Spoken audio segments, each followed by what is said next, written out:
আসসালামু আলাইকুম। আশা করি সবাই ভালো আছেন। আলহামদুলিল্লাহ আমিও ভালো আছি। আজকে নতুন আরো একটা ভিডিও নিয়ে আসলাম। আশা করি আপনাদের ভালো লাগবে। আজকে নিয়ে আসলাম ডিম পেঁয়াজুর একটা সফট রেসিপি। দেখতে থাকুন। এখানে আমি 4টা ডিম সেদ্ধ করে নিয়েছি। আপনারা চাইলে আরো বেশি নিতে পারেন। এখানে আমি এই 4টা ডিম আরো একটা ডিমের 4 ভাগ করব। আপনারা কিন্তু চাইলে অর্ধেকটা দিয়েও করে নিতে পারবেন। এখন এখানে আমি 2 কাপ পেঁয়াজ দিয়েছি, যেহেতু পেঁয়াজের পরিমাণটা এখানে বেশি নিতে হবে। দেখতেই পাচ্ছেন যেহেতু ডিম পেঁয়াজুর সব বেশি নিতে হবে।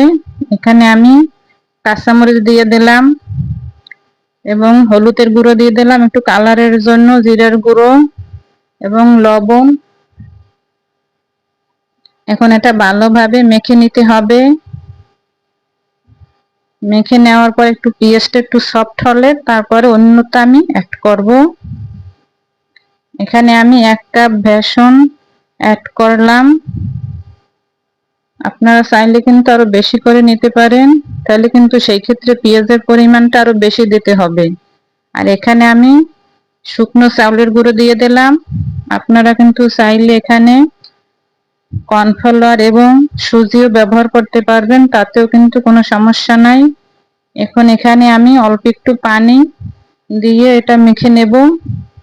একটু শক্ত ডো তৈরি করে নিতে হবে। এখানে আমি 1 চামচ সাদা তেল দিয়ে দিলাম। আবার ভালোভাবে মেখে নিতে হবে। হাতে লেগে আসলে একটু তেল দিয়ে নিতে হবে। সবাই ফুল ওয়াশ করবেন এবং লাইক দিবেন।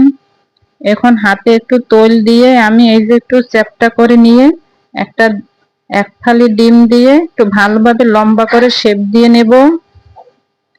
খুবই কিন্তু সহজ এবং ইজি এই চপটা। এটা কিন্তু রমজানের ইফতারিতে এবং বিকেলে চায়ের আড্ডায় খেতে পারবেন।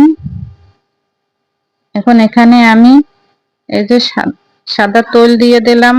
তেলটা গরম হয়ে আসছে, এখন আমি সবগুলা ভেজে নেব। আর এটা কিন্তু খেতে দুর্দান্ত হয়। একটু কালার হয়ে আসলে তখন আমি উল্টিয়ে পাল্টিয়ে এটা ভেজে নেব। চ্যানেলটি ভালো লাগলে সাবস্ক্রাইব করবেন, পাশে থাকবেন। এখন আমি উঠিয়ে নেব। আমি এইভাবে সবগুলো ভেজে নেব। তা দেখুন কতটা সুন্দর এবং লোভনীয় হয়েছে, মাশাআল্লাহ। আপনাদের কেটে দেখালাম একটু। এই যে ডিমের চপ, ডিম পেঁয়াজুর চপ রেসিপি কিন্তু খেতে দুর্দান্ত হয়। বাচ্চাদের টিফিনেও বানিয়ে দিতে পারবেন। সবাইকে আল্লাহ হাফেজ।